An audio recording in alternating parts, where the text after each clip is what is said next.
MacVoices Holiday Gift Guide number 5, Part 2, with Rosemary Orchard, David Ginsburg, and Peter Cohen. This is MacVoices. Today's edition of MacVoices is supported by Kolide.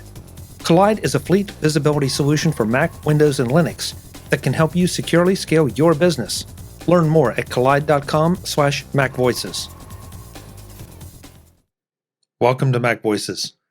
This is the talk of the Apple community, and I'm Chuck Joyner. Folks, this is MacVoices Holiday Gift Guide number 5, Part 2. Peter, David, and Rosemary are back to make even more outrageous picks this time around, including one that was a major surprise to, I think, everyone on the panel. Let's go back and let the panel do the talking. So that is 2 rounds. So now we're in the middle, and if you have multiple things to pick from, this is where you start trying to choose and say, what am I going to get? And because you got to wonder who might be stealing things. Oh yeah, yeah. So Rose, you're up. Well, I've not needed to go for a backup pick yet, but I do have one just in case somebody steals one of mine. But I don't think anybody has picked one of these so far, a smart oil diffuser / humidifier.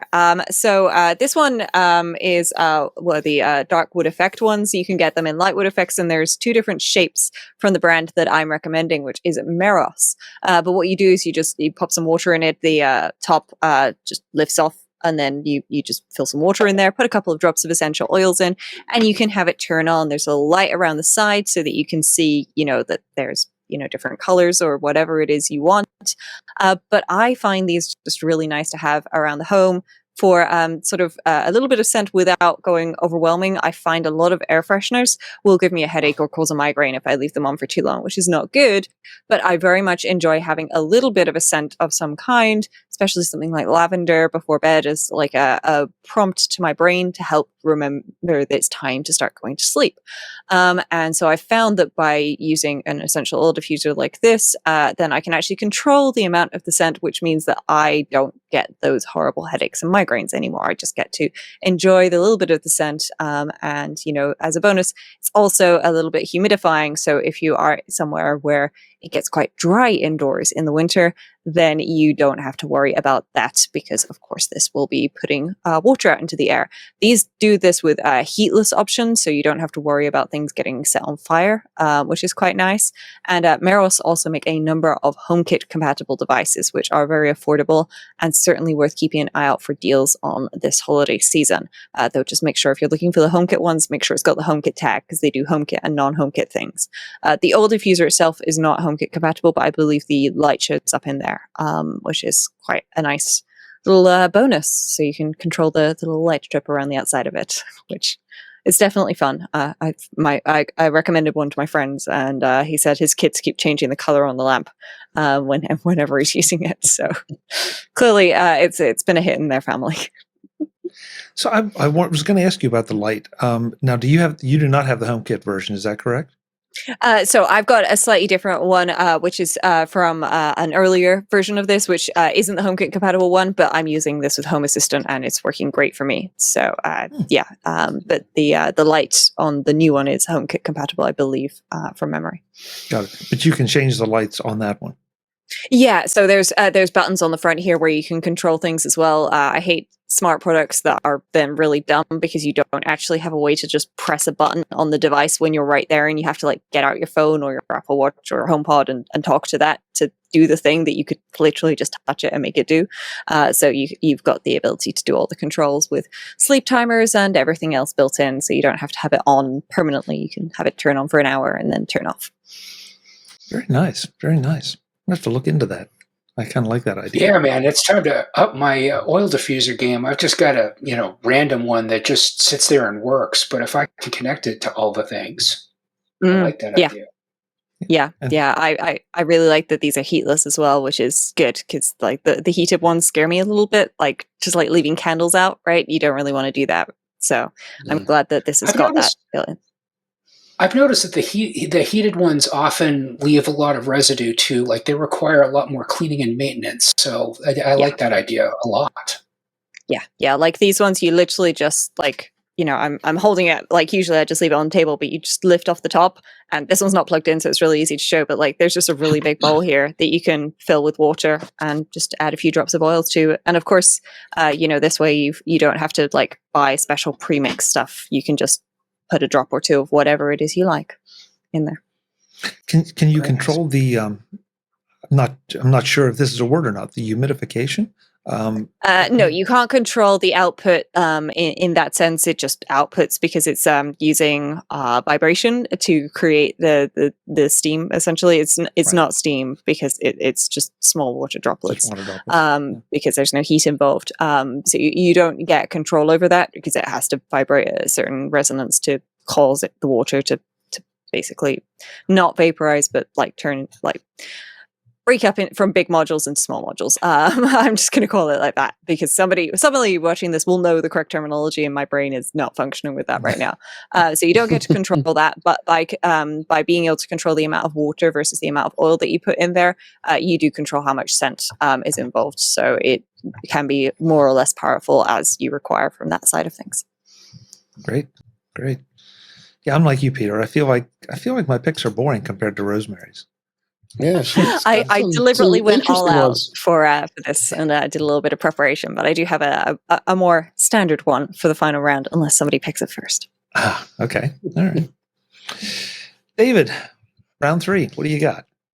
Yeah, I've got, this is made by a company called TechMatte, M-A-T-T-E. This is a charging case for your Apple Pencil, the 2nd generation.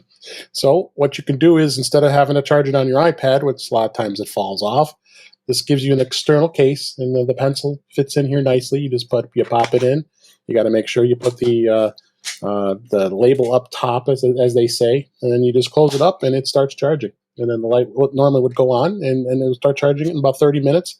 Keeps it protected, separate, so you don't have to worry about the pencil falling off or potentially losing it. It also holds a couple extra nibs for the tips if you want to if you ever have to change them out. They're right in there as well.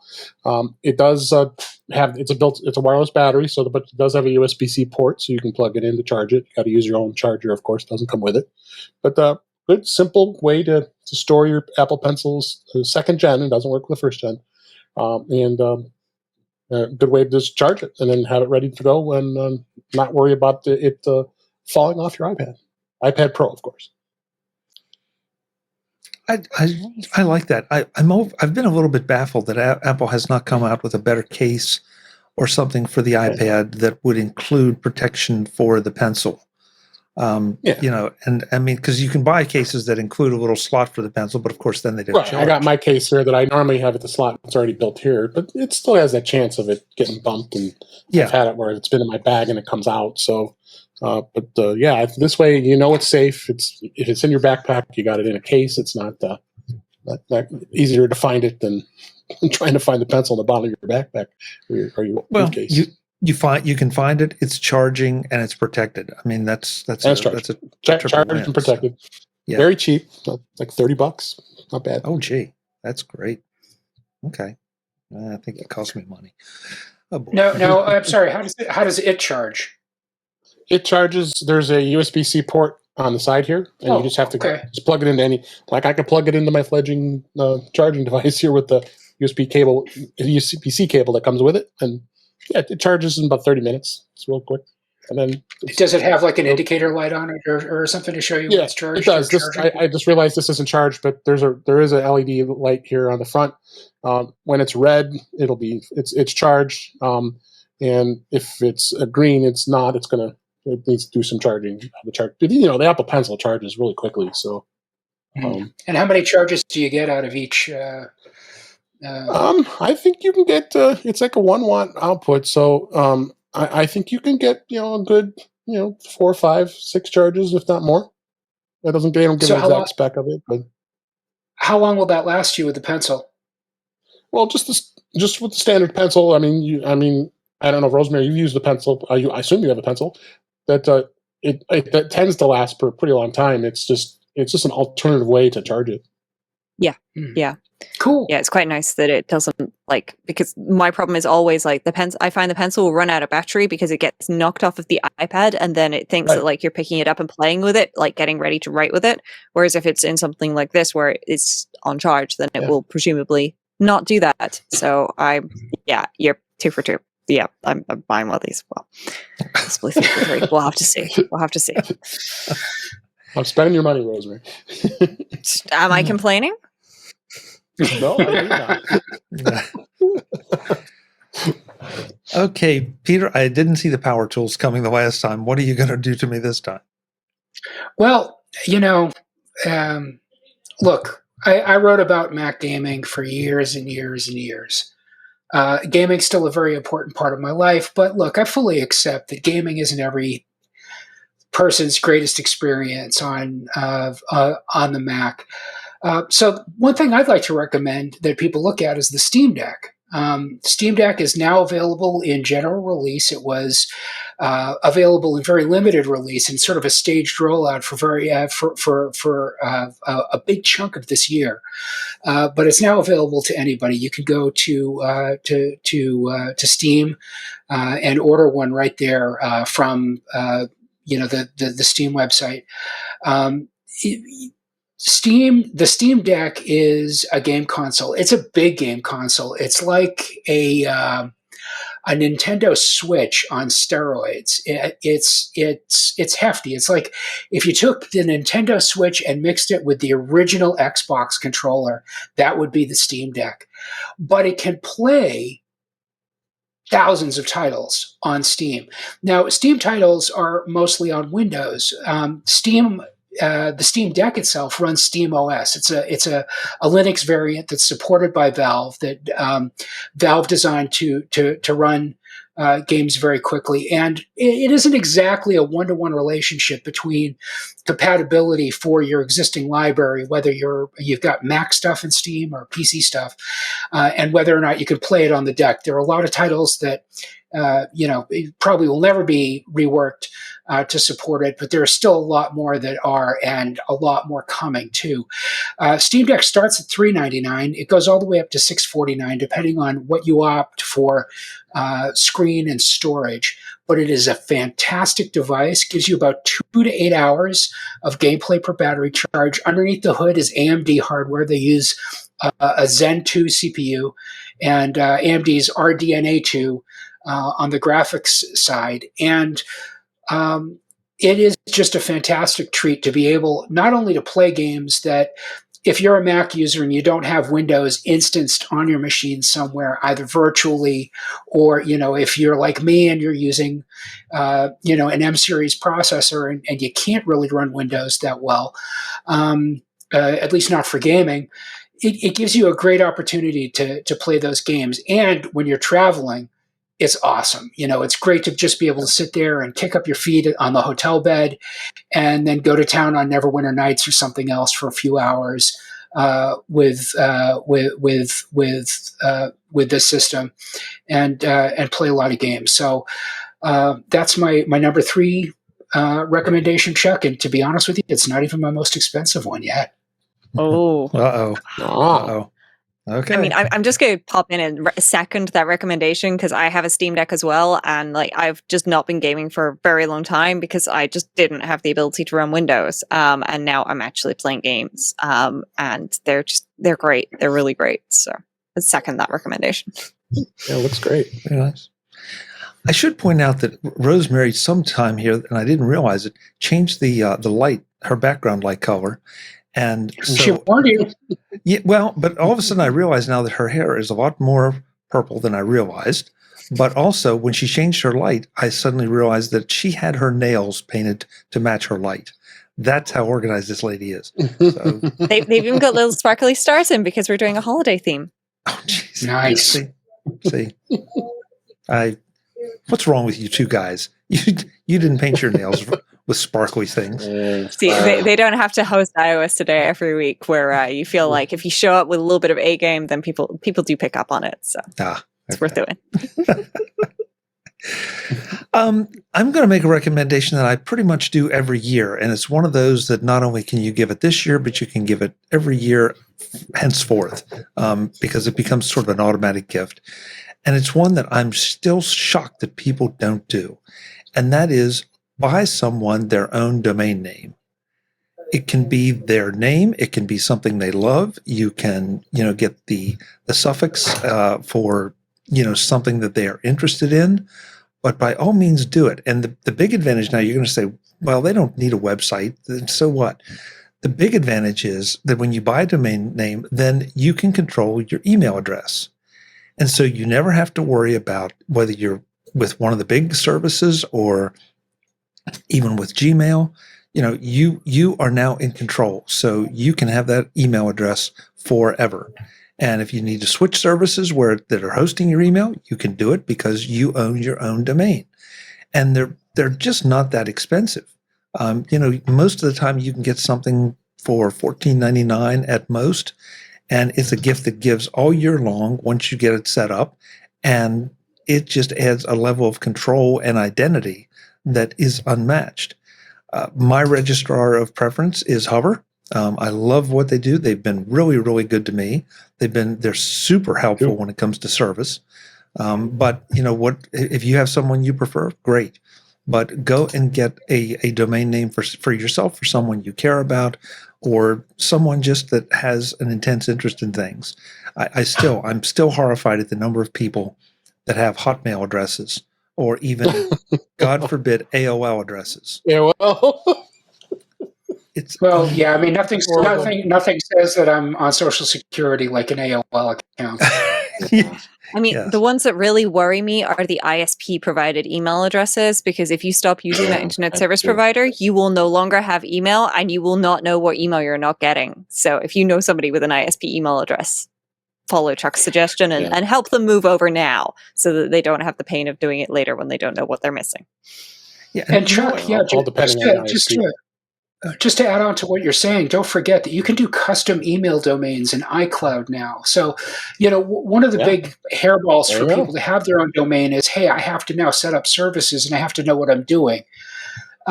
Some companies are much better than that in terms of giving you a package and making sure that, there's some kind of portal or interface to set all that stuff up. But if you're using iCloud, you can now use custom domains in iCloud email as well. So it just makes it that much easier and keeps it in the family if you're an Apple user. Yeah, great point, Peter. Honestly, I'd forgotten about that because I've been going the other direction for so long. But yeah, that is. And Rosemary, Oh, sorry. Go ahead, Dave. I'm sorry. I'll second you on Hover. Hover is the best domain registrar, bar none. I've used many others, and I won't go to anybody else. They're really great. Yeah. But Rosemary, you brought up something I really hadn't thought about. Obviously, I would not be in favor of using your ISP. But if you, especially like if it's Comcast or one of those, what happens if you move across the country to a place that doesn't have Comcast? I mean, can you even buy email service from them if you are no longer a Comcast customer? You're probably really going to struggle. I didn't even think I'll answer that because I have a friend that did move from here to Las Vegas, and his provider is Cox. He had a Comcast account, refuses to change his email address. Comcast allowed him to keep his email. He's been using it all this time, and it's going on 5 years. So I kept warning him. No, I set up a Gmail account. And I said you gotta change it over. But so far, he still has access. Sort of Damocles, though. I don't want that hanging over my head, man. Yeah, And if you do tech support for your family, you get rid of that problem before it becomes the problem that you have to solve. Right. Don't forget, most of these email services can go fetch email from that existing email address. So it's not like you have to go in and change all of the email addresses on everything right now. But God, no, I would not want that as 5 years. That feels like that's pushing it. The more concerning thing is the small ISPs that have just ceased to exist. Those domain names are now they don't exist anymore. So what are you going to do? Yeah. So that's good. Well, on top On top of that, I think that certainly all of us, and I'm sure a lot of our viewers too, can relate to this in terms of content creation online. Any content that you don't own, anything that you don't own, is beyond your control. And how many times if you set up even just a simple web page on a free service? Yeah, I mean, back in the day, GeoCities, right? Those URLs don't work anymore, right? Because the service is offline. Eventually, somebody comes in, somebody buys the content or buys the domain and makes it go away because it just doesn't suit what their specific business goals or objectives are anymore, and blam, all that stuff is lost. So if nothing else, to your central point, Chuck, having a domain gives you a place on the internet where that the stuff can be truly yours, for better or for worse. And let's face it, a lot of people don't need their own domains, but I would say that a lot more should have them than use them. Peter, I agree with you. And, you can always redirect a domain to someplace else that whether you want to support it or you are associated with it in some way. Or there are those services that will let you put up essentially a one page little bio of yourself. So that if you feel the need to, if somebody goes to RosemaryOrchard.com, that Rosemary can have just maybe a picture up, a little something about herself, and that's it, as little or as much as she wants. Doesn't have to build a website to do it. So it creates so much flexibility. And David pointed out that he was trying to set up a Gmail address for his friend. That's great, but if you own your own domain, then you don't have to worry about Google harvesting your information. I was trying to find a decent word, harvesting your information, because now you're back in control. And if you decide you want to push your domain over to your Gmail address, fine. It's up to you, but it's just so much flexibility for a very little bit of money. Yeah. Harvesting is a good word, like organs. Yeah. Yeah.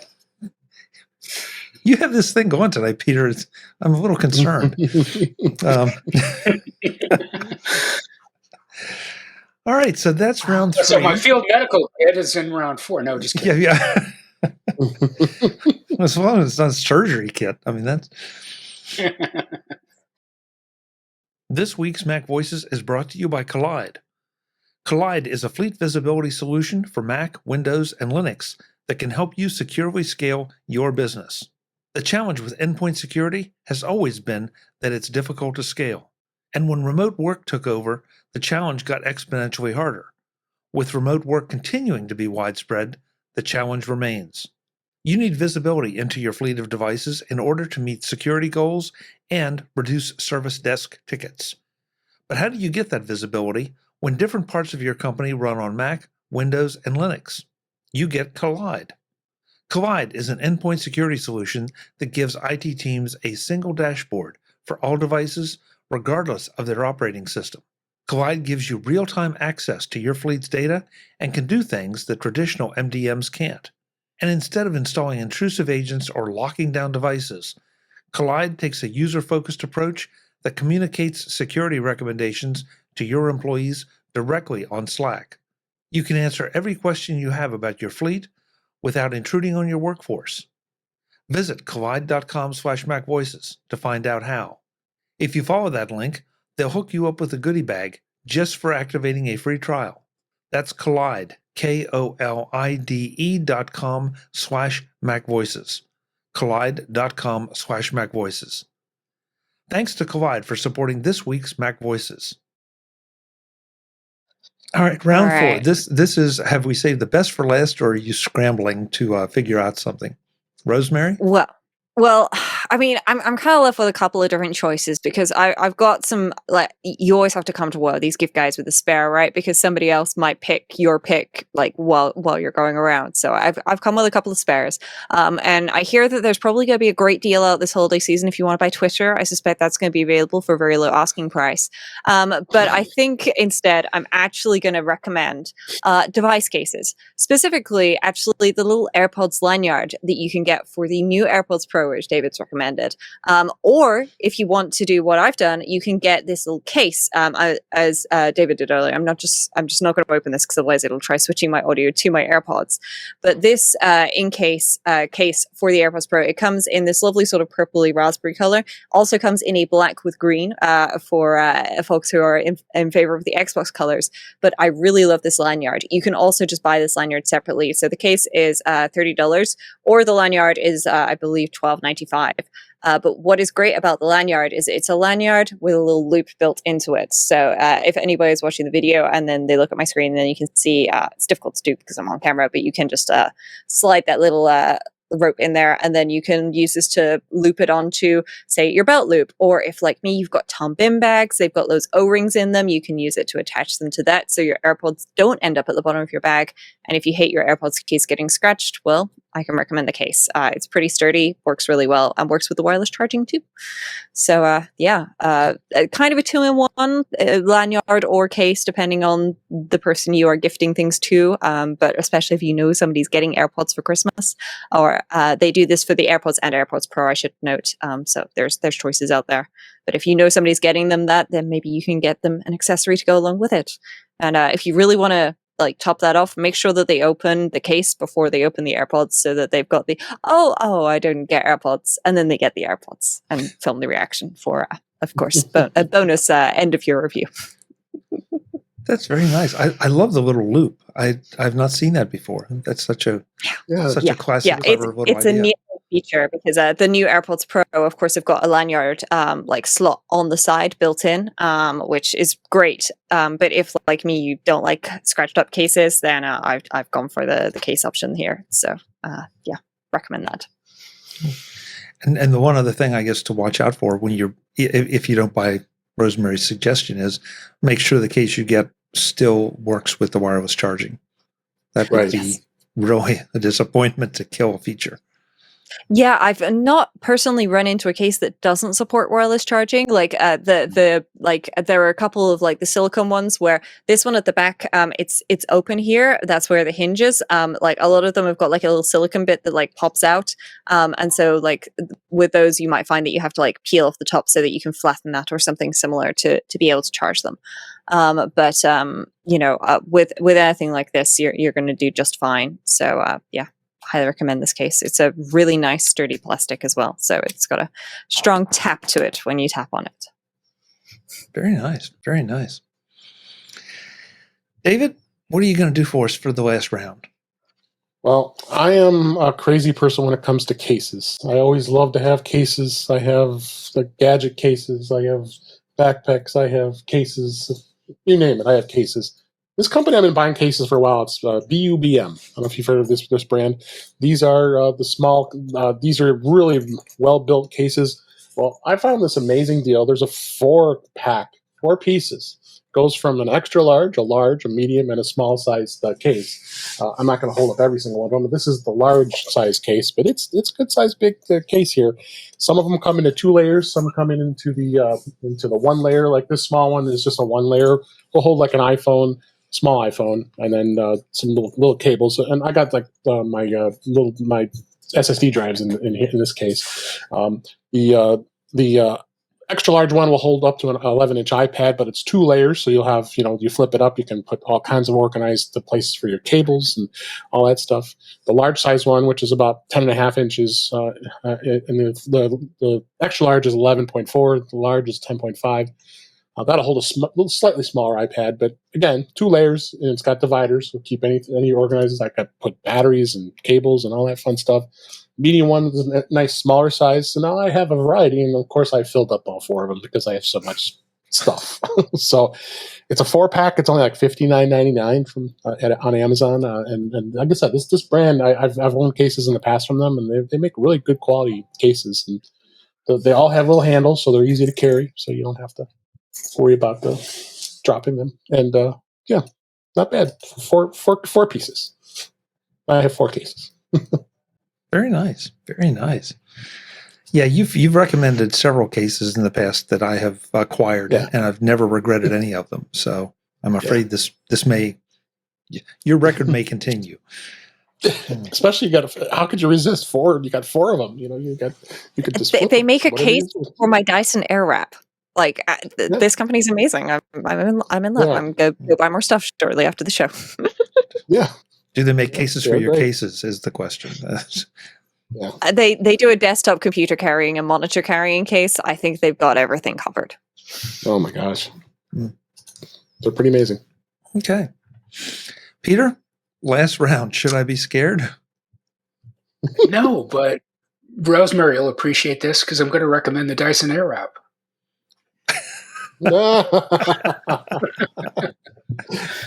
Yeah, I mean, obviously not very useful to me, right? I've been shaving my head now for about 30 years, but my wife picked one of these up, and it's been a complete game changer for her. So Dyson, Dyson doesn't just make vacuums. Dyson makes some really cool hair care products. And the Airwrap has just absolutely changed the game for a lot of people who need these. Now, why might you need these? If you've got long hair and you want to style it, if you've got curly hair and you're trying to get flyaways out of control, this thing works, and it works great. Now, most of these types of devices work with heat, so they're very destructive to your hair. The Dyson Airwrap works with a completely different principle. It works with the Cohen effect, I believe it's called. It's the tendency of a jet of fluid emerging from an orifice to follow an adjacent flat or curved, I don't know, there's a whole bunch of technobabble. But Rosemary, I'd really love your input here. Help me out. What do you think of the thing? Folks can see, like, my hair is pretty straight, and I should note that my hair was curly this morning because I used my Dyson Airwrap on it, but I got drenched in the rain on the way home. My hair does not do curls, okay? Like, if I use a regular curling iron, like, it'll drop out in like an hour at most. You can still see like the curly ends in my hair, like more on this side perhaps. But like it works really well, and it's using really low heat. My hairdresser, despite the fact that I go in and she'll bleach my hair and color it, which is not good for it, I'll go in and she will just be amazed at what great condition my hair is in. So like, it's expensive. Look for it on sale somewhere, Dyson refurb store or something like that, Sephora points, whatever. It's worth it. I 100% recommend. Yeah, I mean, at $600, it is not a cheap device, especially for a hair curler. But it'll curl your hair for if you pay full retail for it. But as you said, Rosemary, you can find it for less. Now there are a few different kits available. They have like different styling available for it, and it even comes in different colors, kind of like the iPhone. My favorite combo is, I think, right now, Vinca and Rosé are the. Yeah. It's like a very nice bluish purple. Yeah. I think that color combo costs a little more. I have the silver and fuchsia, the nickel and fuchsia, which is their standard hair care color ones. The the space gray and bright pink, magenta for folks who aren't familiar with that color scheme. But I really like mine. If you just need a hairdryer, their hairdryer is good too. My mom's got that, and it's really nice. I must say I bought this exact same thing for my wife a number of years ago. I think the model she has is a little different, older, but she does do the Airwrap and really loves it. It styles her hair, and she's got curly hair. So wait a minute, are you telling me that out of the three of us, the only one that doesn't have the Airwrap is Chuck? I mean, I'm thinking that this now means that Chuck is buying a holiday gift for somebody, because we've got to go 4 for 4 here, right? Yeah, I admit all the cool kids are doing it, Chuck. Yeah, but so help educate me though, because Peter started down that road. So how does it curl your hair? I mean, is it wet? Is it a wet curling thing, or a little bit wet? So you use you get different attachments on it. So essentially, if folks imagine like what a hairdryer looks like, and then they chop the top off. Okay, so you chop off the top, which is the barrel that comes out and like blasts the hot air. You're also chopping a chunk of the heaters out because you don't need those. You've got different attachments that you can clip onto the top. And if you've got an older Airwrap model, so you didn't get like the new attachments, you can just go to the Dyson website and buy the attachments. So you can buy longer attachments, like replacement attachments, whatever, which is great. So I'm looking for the Kawanda smoothing one for my hair, but it's currently out of stock, but I'll get that at some point. But then you clip these attachments on. So if you want to curl your hair, you start with like just the general dryer. You dry your hair a little bit, not a lot. You just want to get like the dripping wetness away. and then you clip on a curler. So if you imagine like the curling barrel on a regular curling iron, okay, that would usually be metal and it's hot. Well, this isn't metal, it's not hot. It's got like a softer foam on it, and essentially it is a tower with like slightly curved jets coming out of it, where air comes out in multiple ways. So to curl your hair in two different directions, you have two attachments that you can clip on and off, and you hold up your hair to it and you turn it on, and what happens is, because it pushes the air out, it will like force your hair to like flip out and wrap around it and then curl around it and blow dry it at the same time. And so it does that, and then you can just push your thumb up to change it from warm air to cool air, to give it a cool shot, and then you just let it go, and it will actually be curly. Like if I done that with the Airwrap, that would actually be curly, assuming my hair was damp to start with. And it's genuinely really good fun to do, and you can't really tangle your hair while doing it either. That's something that I always struggled with like some of these fancy curlers. It was difficult, but yeah, the Dyson Airwrap is a lot of fun to play with, and it's surprisingly fast to style your hair with as well once you get to grips with it. Now, they say opposites attract, and as follicularly challenged as I am, my wife is on the complete other end of that. She has incredibly thick hair. Every time she goes to the hairdresser, they always marvel at how lush and luxurious her hair is. But it also makes styling it, it's like self-styling, such a PITA for her. She, will spend hours in the bathroom trying to get it just right. And I was amazed the first time she walked out of the bathroom with the Airwrap. Instead of it being like an hour-long process, it was like 10 minutes. And she looked fantastic. We went out that night.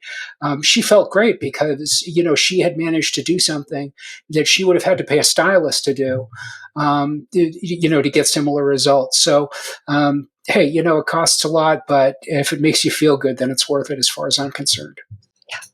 And Dyson have got videos on YouTube that explain how all of this stuff works, like the science and like just how do you use this, which is really cool. And with a really nice big case too.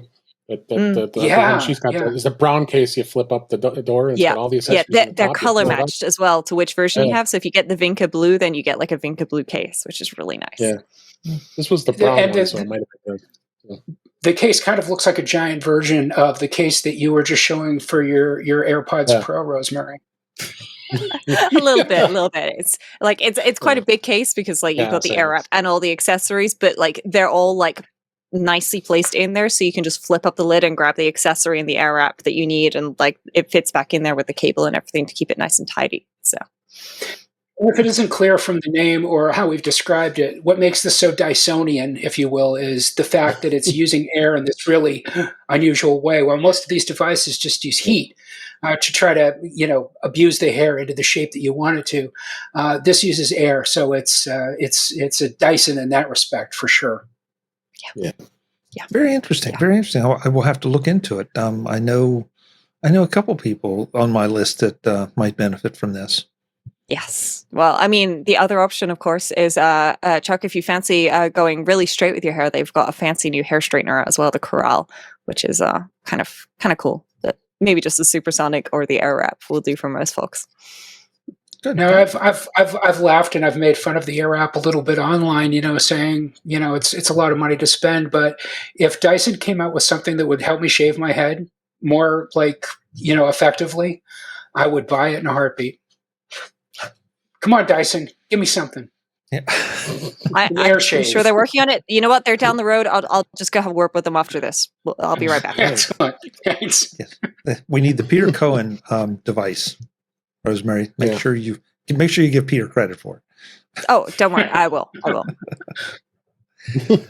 I'm going to go kind of small for my last pick, and it's not even really a tech pick in the truest sense. But if you do any traveling at all, and I've the last few years, nobody's been doing any traveling, but now we're starting to come out a little bit and do it. If you haven't discovered packing cubes yet, you need to discover packing cubes. It has completely revolutionized how I pack anything. I mean, I'm to the point now that if I'm going away for a weekend, I use the packing cubes because it keeps your clothes. First of all, it keeps everything organized. Second of all, it keeps them a lot less wrinkled. I have a packing cube for everything, and so if I need when it comes to getting to my destination and needing to pull out, oh yeah, where are the shirts? All right. Well, even if the shirts are in the bottom of my suitcase, all I have to do is lift out the cubes on top of it, pull that out, drop the other ones back in, and go. And it's not a lot of money. I will say this: I usually go with the e-bags packing cubes, just because I've had some less than stellar experiences with some of the cheaper ones. I mean, there are always those things that some of the discount stores that you see on the way out, as almost an impulse buy. Don't go that direction. They don't hold up, and worse, especially if they come in colors. The colors can run and stain your clothes. So spend some money on a really good one. The colors won't run, or just buy black and be done with it. One of the two. Although I the mean, colors, I have to say Amazon Basics are pretty good as well. Yeah, I bought those. Those ones are good. Okay, that's good to know, because I haven't done those, because I had a couple things ruined because I had picked up a cheap colored bag because I needed something on short notice, and I ended up costing myself more money than if I just bought something decent. So we have the e-bags or the Amazon Basics, but go and get these, invest the money, and it'll change the way you travel. Yeah. Bento boxes for travelers' items. Yes, that's an interesting. I hadn't thought about that, Peter. That's good. They're so good for multi-stop trips too. Like if you're going somewhere and stopping for like a night or 2 nights on the way, like you can like put the things that you need for that stop in packing cubes, and then at the next stop, like you take out those packing cubes at that stop, and everything else stays in your bag because you've got everything you need for like that one night or one event. Like I went to a fancy dress party on my last trip, had my entire costume in one packing cube. It was really, really simple. So I definitely recommend that too. Nice to be able to kind of sequester dirty laundry away from clean stuff when you're doing a trip like that too. And packing cubes make it really easy to keep the good away from the foul. Yeah. And the one other thing too, that depending on what part of the world you live in and what time of year it is, if you are trying to balance, it might be cool, it might be warm, you can just put your cool stuff in one packing cube, your warmer stuff in another packing cube. And again, it's completely segregated, so that, to Peter's point, you don't have to come home and wash everything because it all got jumbled up. You know exactly what you've worn and, what you can hang back in the closet, or put back in the drawer. So, yeah. Guys, thank you. That, as always, you all never cease to amaze me with the picks that you come up with. They're great picks. I mean, 3 Dyson Airwrap owners on one episode, I think, is going to be a record for anybody, actually, and not just MacVoices. Yeah, and 3 Dyson Airwrap owners and one guy with a chainsaw. I mean, who's going to beat that? There you go. It's true. We have set the bar exceedingly high for all who follow us, so I'm sure they will do their best to excel. Agreed. So I want to go around the room, let folks know where they can find you for the rest of the year when you're not here picking gifts and spending each other's money and my money too. Rose, what's the best way for folks to connect with you? Well, obviously, it is give Chuck Joyner the money to buy all the products that we've been recommending.com, but I'll have to grab that one and hover afterwards. But if you go to rosemaryorchard.com, that's got links to my podcasts and books and places that you can find me online. And you can, of course, reach out to me on micro.blog or Twitter with the usernames Rosemary Orchard as well. Great. Thanks so much, Rose. Happy holidays. To all of you as well. Mr. Ginsburg, thank you for being here as always, because you have spent more of my money and your bag streak is alive and well. Where can folks get in touch with you? You can get in touch with me at In Touch with iOS at intouchwithios.com. That's my podcast. We have a YouTube channel. It's youtube.com/intouchwithios. I am on MacVoices Live with you on Tuesday nights. We always have a great time on there. I'm on the Mac Show on the British Tech Network on Fridays, and I'm also on Mastodon at DaveG65 at mastodon.cloud, as well as, for now, on Twitter at DaveG65 and at In Touch with iOS. Thank you. Thank you, David. Sign of the times. People are starting to include their Mastodon addresses. Very interesting. Peter, I know we haven't talked for a little while. What all are you up to? Where can folks get in touch with you? My day job, I'm technology editor at RCR Wireless News. That's rcrwireless.com. And you can find me on Twitter talking about 5G and telco cloud nerdery at Peter Cohen RCR. My personal account on Twitter is Flarg, Flargh. I've been there forever. That's mostly sarcasm these days. So, if you're in the mood to be entertained, I'd recommend looking for me there or anywhere else, actually. I try to scope out Flargh just about everywhere I can, including at mastodon.social. Great. Thank you, and my personal domain is petercohen.com. See? I got one, Chuck. You got one. There you go. That's why you need one. You have to compete with Peter. Next record for MacVoices. How many domain names are owned collectively on an episode? Because I'm gonna have to go check some accounts to make sure that I know what the count is there.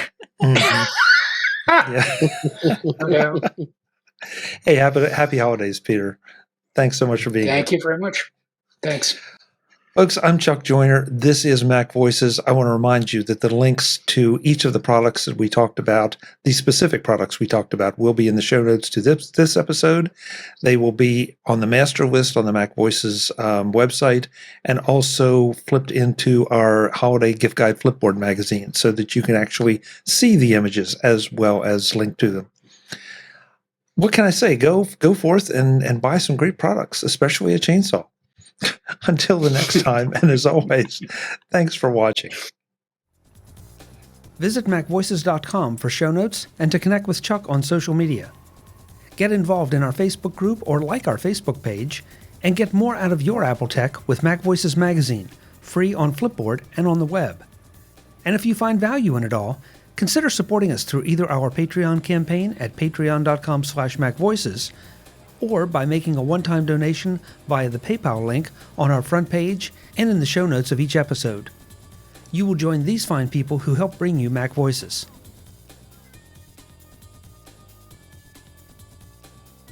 Advertising handled by Backbeat Media at backbeatmedia.com.